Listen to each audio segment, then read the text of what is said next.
सुनकर शायद विश्वास न होगा, हमारे पूज्य सदगुरुदेव श्री पहाड़ी बाबा महाराज, खाकचौक वाले महाराज जी, उनकी सैकड़ों ऐसी घटनाएं जो एक जगह बैठे बैठे सैकड़ों हजारों योजनों की बात वे बैठे बैठे जान जाते थे। मैंने कई बातें प्रत्यक्ष देखी। आपको सुनकर आश्चर्य होगा, बहुत पुरानी बात तो नहीं है। 2003 में महाराज जी भगवत धाम प्रयाण किए। कलकत्ता में एक बंगाली परिवार है,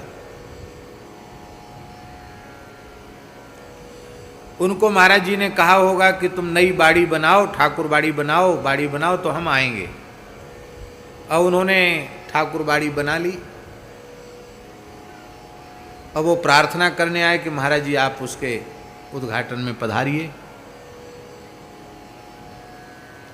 पहले पत्र लिखा तो महाराज जी ने कहा तुम मुहूर्त से उद्घाटन कर लो। तो मुहूर्त से उन्होंने उद्घाटन कर लिया, पूजा पाठ वगैरह कर लिया। फिर वो वृंदावन आए, आग्रह करने के महाराज जी कोई समय दे दें। महाराज जी ने कहा कि देखो हम लगातार 62 वर्ष तक कलकत्ता गए हैं। कितने वर्ष तक? लगातार 62 वर्ष तक हम कलकत्ता गए हैं। अब हम नहीं जाना चाहते, अब हम वृंदावन से बाहर नहीं जाना चाहते। हमारे लिए बोले कि हमने इनको महंत बना दिया है। अब ये जब जाएंगे, पहले हम गुरु पूर्णिमा वहीं करते थे, जब ये जाएंगे तो इनकी पधरावनी हो जाएगी, हम तो जाएंगे नहीं। अब जमुना जी का किनारा नहीं छोड़ना, अब नहीं जाएंगे, मना कर दिया। तो उनकी छोटी बच्ची थी, वो बच्ची बोली बंगला भाषा में कि ठाकुर दादू आप मिथ्या कथा बोलते हो, मैं झूठ बोलते हो। महाराज जी बंगला बहुत अच्छी बोलते थे, वो बंगाली सेवक थे, इसलिए बंगला लिखना, पढ़ना, बोलना सब आता था। तो महाराज जी बोले ए खोकी, खोकी माने बच्ची लाली, ऐसा क्यों बोलती है, झूठा आरोप क्यों लगाती कि मैं झूठ बोलता हूँ? हाँ मिथ्या कथा बोलो, आप झूठ बोलते हो क्यों? आपने कहा था मेरे पिताजी को कि मैं आऊँगा, फिर आप आए नहीं, तो आप झूठा हो गया कि नहीं हो गया? तो साधु संत को तो झूठा नहीं बोलना चाहिए। वो बोली बच्ची छोटी, 10-11 साल की बच्ची थी। छोटे बालक तो भोले होते हैं, उनके मन में जो आता सो बोल देते।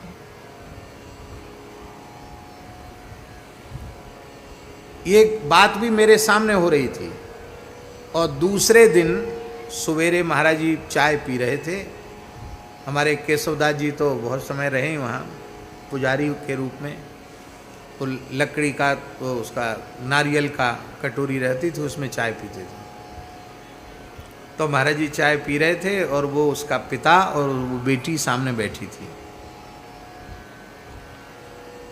तो महाराज जी बोले चाय पीने को, ए खोकी इधर आए, देख हम तेरे घर हो आए, हमने अपनी बात सत्य कर दी, हम तेरे घर हो आए और कुछ खा के भी आए हैं, विश्राम करके आए हैं, तेरे घर हो आए हम। और उसके पिता बड़ा आश्चर्य कर रहे हैं कि महाराज जी तो यहीं हैं, कहाँ से हुआ है, इसके घर कब को हुआ है महाराज जी? तो महाराज जी ने मोहल्ले में कैसा मकान बना है, किस दिशा में उसका मुंह है, कितने कमरे हैं, ठाकुरवाड़ी कहाँ बनी है, किस रंग से पुता है, सब बात बता दी। जैसे कोई सामने रखी हुई चीज का वर्णन करे, ऐसे महाराज जी ने पूरे घर का बता दिया उसको। यही बात पूरी हो गई।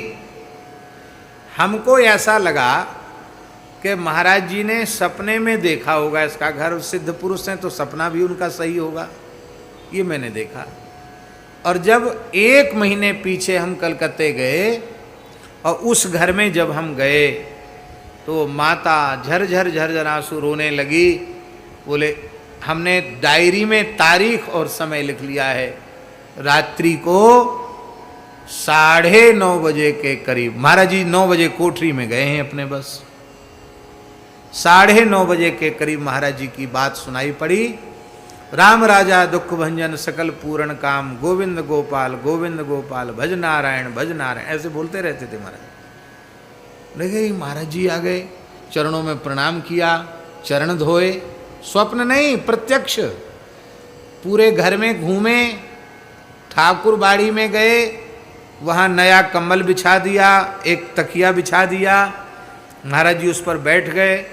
बोले देख तू स्नान कर, और स्नान करके, बंगालियों में पवित्रता बहुत होती है, आप लोग ऐसा नहीं समझना। हाँ, उनकी ठाकुर बाड़ी अलग होती है, ठाकुर जी के पात्र अलग होते हैं, जो वैष्णव परिवार है। जो वैष्णव नहीं है उनका तो फिर कोई बात नहीं, जो वैष्णव परिवार हैं उनमें ठाकुर बाड़ी की पवित्रता बहुत होती है। ठाकुर जी की सब जिनिस वस्तु सब अलग होती है। तो परवल का साग बनाया, ठाकुर जी को भोग लगाया, और महाराज जी के पत्थर के पात्र उनमें पवाया, और पवाने के बाद बोले, महाराज जी बोले देख अब लेट हो गए, अब हम विश्राम में जाएंगे।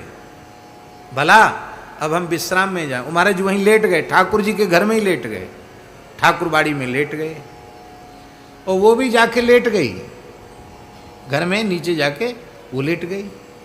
सवेरे 4 बजे स्नान करके वो दौड़ के आई, तो देखा तो वहाँ केवल कक्ष में सुगंध ही सुगंध थी, महाराज जी के श्रीअंग की दिव्य सुगंध। महाराज जी वहाँ नहीं थे। उसने कहा महाराज जी आप विश्वास कर सकते हैं, पर संसार का कोई व्यक्ति विश्वास नहीं कर सकता, मैंने अपने हाथ से बनाकर महाराज जी को पवाया। ऐसी एक घटना नहीं, ऐसी कितनी घटनाएं थी। ब्रज के गांव में फक्कड़ पने में रहने वाले महात्मा एक से एक सिद्ध। जमुनापल्ली पार एक गांव है रुदायन, जहां हमारे श्री केशवदास जी महाराज गोपाल जी की सेवा करते हैं। वहाँ मस्तराम बाबा थे, और मस्तराम बाबा महाराज जी के गुरु भाई ही लगते थे, पहाड़ी बाबा के गुरु भाई लगते थे। पर मस्तराम इसलिए उनको लोग कहते थे, वो तिलक उलक नहीं लगाते थे, ऐसी कोई रज चंदन वगैरह कुछ लगा लिया, वह गैया चराते थे वो, और सेवा करते थे, खेत में सेवा करते, गैया चराते मस्तराम बाबा।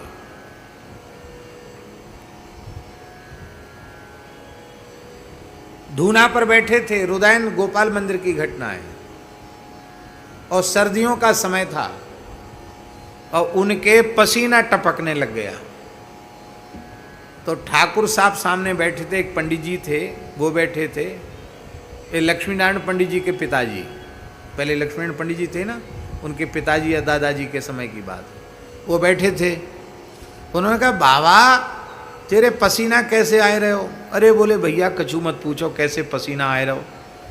तो बताया उन्होंने कि इतने कोस दूर पे एक ब्रजवासी बैलगाड़ी में कुछ माल लाद के ले जा रहा था, और बैलगाड़ी फंस गई मिट्टी में, कीच में, बैलों पर वो चल नहीं रही थी। हम वहाँ घूम रहे थे तो हमने धक्का लगाया, पूरी ताकत लगाई कि बैलों पे जोर न पड़े, तो गाड़ी तो निकल गई और बैलों को भी शांति मिल गई। तो उसमें हमने ज़्यादा जोर लगाया, उसी से पसीना आ गया। अरे बोले बाबा झूठ बोलवे को ठेको तेने ही ले राखे हो, अभी यहाँ बैठो बैठो तो बतरा रहे हो, कहे हम वहाँ गाड़ी खिंचवाए रहे हैं। तो बोले भैया मैं तो सांची बोल रहे हूँ, तो ये विश्वास ना हो तो जाके देख लो। वहाँ ठाकुर साहब थे, उस समय घोड़े चलते थे, तुरंत उन्होंने घोड़ा कसा और वहाँ पहुँचे। तो उस किसान व्यक्ति ने कहा कि मस्तराम बाबा यहाँ ना होते तो हम तो, हमारे तो बैल मर जाते, हम तो परेशान है जाते। ऐसी अब यहाँ बैठे थे, वहाँ एक शरीर से वहाँ घूम रहे थे, और देखने में ऐसे लगते थे कि बाबा कछु ना जाने से गांव के देहाती बाबा। गैया चराए हुए जा रहे मस्तराम बाबा,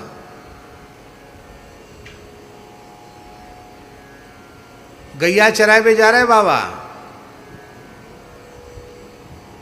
और एक गूजर, यहाँ कोई गूजर बैठे हो तो बुरा मत मानियो, बड़ा नामी पहलवान था गुजर। तो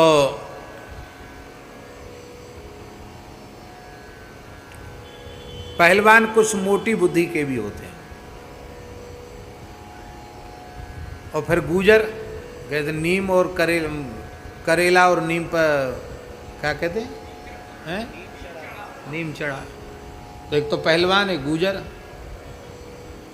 तो बाबा को मखौल करते हुए हंसी करते हुए, ए मस्ता बाबा, कहाँ भैया, क्या बात है? अरे बाबा बड़ी जोर की गर्मी पड़ रही है, प्यास लग रही हो तो पानी पी ले। कुआं पे नहा रहा था, बाल्टी से खींच खींच करके, पानी पी ले। और महीना था पूष का, भयंकर ठंड पड़ रही थी, कोहरा पड़ रहा था, भयंकर ठंड। और वो कह रहा है बाबा बड़ी जोर की गर्मी पड़ रही है तो प्यास लग रही है, कोई पानी पी ले। बाबा समझ गए मखौल कर रहा है। बोले भैया तू मुझे पानी ना पिवा पावेगो पहलवान, और तू स्नान ध्यान करके अपने काम में लग, तू हमें पानी ना पिवा। अरे कैसी बात कर रहे हो बाबा, मैं तो पानी ना पिवा पाऊंगो, पी ले तू, झिक के पी ले, कितने पानी पिएगो। बाबा बोले गिनती करके बाल्टी पानी पिवैयो। 1200 बाल्टी पानी पी गए बाबा। कितना पानी पी गए? 1200 बाल्टी पानी पी गए। उसके हाथ एकदम ठंड में शून्य पड़ गए, सारी पहलवानी का नशा चला गया। बोलो बाबा कुइया तो खलियाई, खलियाई माने इसका तो पानी खत्म होने वाला है, कुइया तो खलियाई और कितने पानी पीवेगो। बोले तू ही कह रहा हो कि पानी पी ले बाबा झिक्के।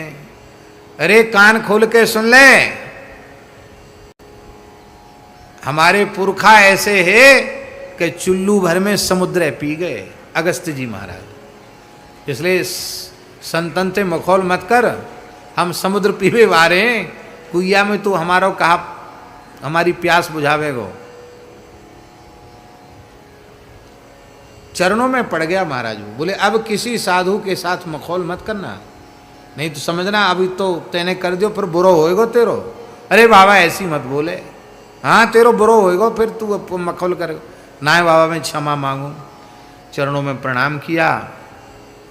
फिर बाबा बोले देख तू बुरो मत मानियो, हम काऊ ब्रजवासियों को दुख नहीं दें। तेरो अमुक खेत सूख रहे हो, मैंने तेरो खेत सींच दियो। यहाँ पानी पी रहे थे, वहाँ उसके खेत की सिंचाई हो रही थी। गुजर गया, देखा भैया उस खेत में तो पानी नहीं था, पानी सिंच गया। आके बाबा के चरण पकड़ लिए। अब महाराज जी सुनाते थे, पहाड़ी बाबा महाराज, कि मस्तराम बाबा किसी ब्रजवासी के घर में चले जाते, छींके से माखन की मटकी उतार लाते, दही उतार लाते, और गांव की स्त्रियां उनको बाबा रसिया सुना, नाच दिखा बाबा रसिया सुना। तो जो द्वापर की लीला है वो कल युग में होती है। इस स्थान में भोजन कम करते थे, ऐसी घरों में जाके ब्रजवासियों घर में खाए आते, महेरी खाए आते, राबड़ी छाछ खाए आते, मस्त रहते, गैया चराते, न कभी माला फेरते दिखाई पड़ते, न कोई भजन पूजा करते दिखाई पड़ते, और सिद्ध पुरुष थे।